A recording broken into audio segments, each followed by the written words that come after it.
Hello, but let's see the question. So the question is saying the osmotic pressure of blood is 7.47 bar at 300 Kelvin. To inject the glucose to the patient intravenously, it has to be isotonic with blood.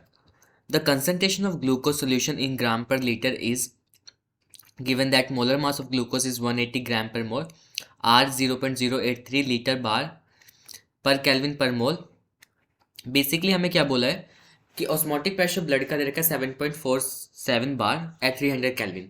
देखो, जब भी कोई भी चीज़ हम blood में intravenously मतलब veins में inject करते हैं तो उस वो आइसोटोनिक होनी चाहिए। अगर वो आइसोटोनिक नहीं होगी so it can be lead to क्या होगा, या तो हमारे रेड ब्लड सेल्स के अंदर वो चीज़ चली जाएगी या फिर हमारे रेड ब्लड सेल्स के अंदर रैप्चर हो जाएंगे। सो इस वजह से वो आइसोटोनिक हमें रखनी पड़ती है। हमें बेसिकली यहाँ पे कंसंट्रेशन निकालनी है ग्लूकोज की in the solution. So what could be the key concept over here?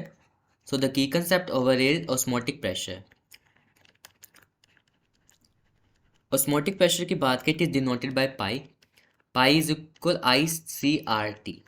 Where is pi is what? Osmotic pressure, I want of factor, C concentration, R gas constant and T temperature. अगर हम बात करें isotonic solution की, isotonic solution कौन से होते हैं? Isotonic solution वो होते हैं जिनके ऑस्मोटिक प्रेशर इक्वल होते हैं, that is pi 1 is equal pi 2 is equal pi. ठीक है, अब एक एक करके वैल्यूज पुट करते हैं। तो पाई इज इक्वल ICRT, जो ग्लूकोज है वो नॉन इलेक्ट्रोलाइट है तो आई की वैल्यू 1 हो जाएगी। So that is 7.47 is equal 1। Concentration निकालनी है, आर दे रखा है 0.083 multiply by temperature that is 300।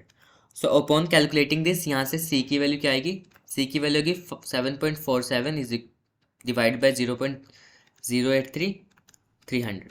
सो यहाँ से कंसनट्रेशन आ गया 0.3 मोलर। आगे हम क्या करेंगे, इसको मल्टीप्लाई कर देंगे।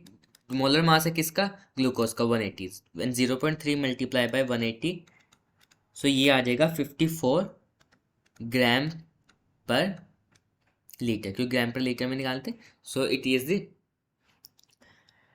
54 gram per liter will be the answer. So we can write the answer.